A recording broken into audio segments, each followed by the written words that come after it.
You're a busy business owner and you're focused on growing your company, but you're also committed to getting to a place where you have more time to put your priorities first. Too often, we see the personal take a back seat until some kind of transition is imminent. Here's how we see successful business owners work towards putting more of their priorities first. Hi, I'm Emily Harper from Monument Wealth Management. Today, we're going to talk about 3 ways that business owners can work towards wealth independence. Let's get started.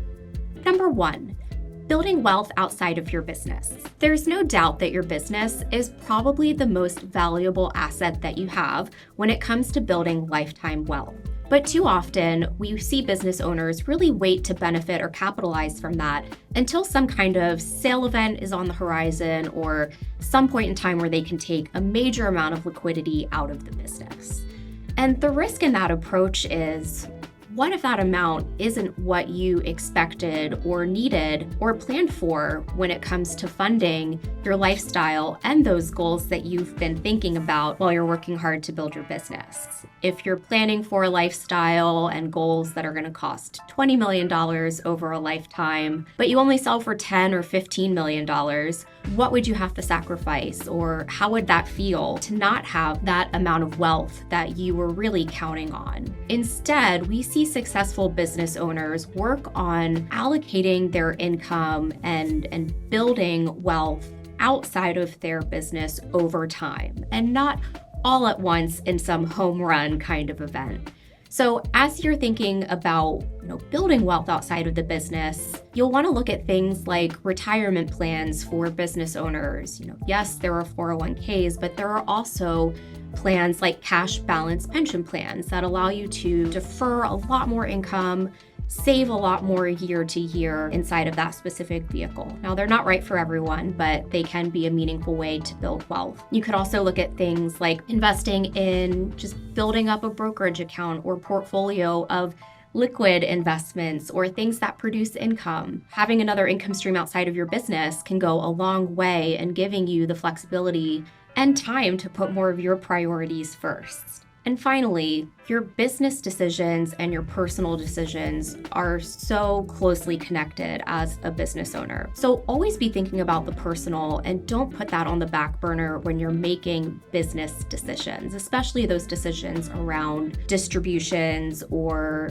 the ability to take income from the business to devote to some of these other goals that you have. Of course, you don't want to do things that would harm your business or detract from value. So that's where really closely planning the business side and the personal side and making sure that your decisions are aligned across those 2 areas is so important.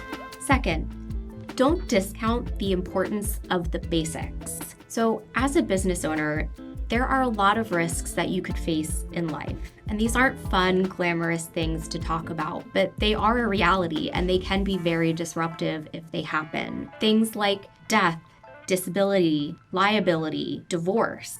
These aren't things that we want to happen in our lives, but they can. And it's very important as a business owner to make sure that you are protecting against these things, much like you might do in your business with SWOT analyses and different tools that help you make decisions. Working with a professional to assess the risks that you might be subject to and to surface the unknown unknowns can be very valuable when it comes to making sure you're aware of the risks that you could potentially face and are taking action to minimize the potential disruption that those risks could have in your life, how they could impact your loved ones, and how they could impact ultimately your flexibility and having that time to put more of your priorities first.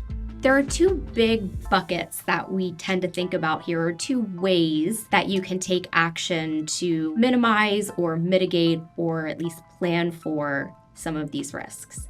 One area is legal. Think about things like how you've decided to structure your company and making sure that you're not subject to personal liability and that your business isn't subject to liability that you may have outside of the business. Things like buy-sell agreements to make sure that there's some clarity around what happens to your ownership in the business if something were to happen to you. There's clear direction, everyone's on the same page about what would happen from a financial standpoint and also from a business operations and continuity standpoint. Even on the personal side, your estate documents. As a business owner, it's really important that your estate documents properly acknowledge your business ownership and are structured in a way that makes sure your loved ones benefit as intended from your ownership in the business, and also that the business isn't impacted by ownership transitions that aren't in the best interest of the business. On the financial side, we see things like insurance providing some ways to reduce the personal financial impact of some of these unforeseen events. Things like disability insurance if you're no longer able to work and you're really dependent on income from your business, or life insurance if you need to provide some amount of liquidity to your family, or liability insurance to protect the assets that you have built outside of the business from any kind of claims from creditors. These kinds of events, while hopefully rare and hopefully they don't happen, they can have a lot of financial impact. So it's important to just really assess the risks and make sure that you're well protected on all fronts from what could happen. Lastly, make sure that other people can run the business. As a business owner who probably spends more time than they want in the business than on the personal side, time is a really finite resource, and it's unfortunately what's required to put your priorities first and spend less time focused on the business. That can be a scary thought, spending less time on the business and more time on the personal. But if you get to a place where you have a leadership team in place and you have other people who can run the show so that your business is less dependent on you being there every day running things, you'll have more time to put your priorities first. So succession planning and talent development is a really important focus area for those business owners who are serious about starting to extract themselves a little bit from the business.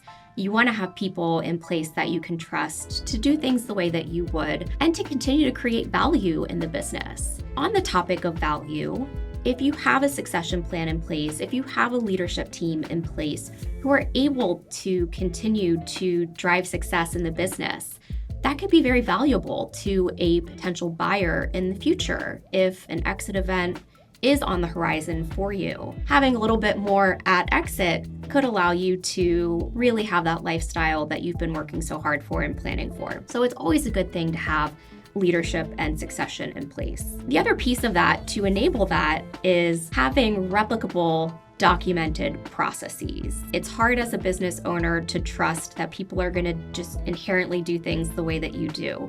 So in order to ensure success, having those processes well documented for people to follow will go a long way. So those are just 3 ways that we see business owners work towards wealth independence.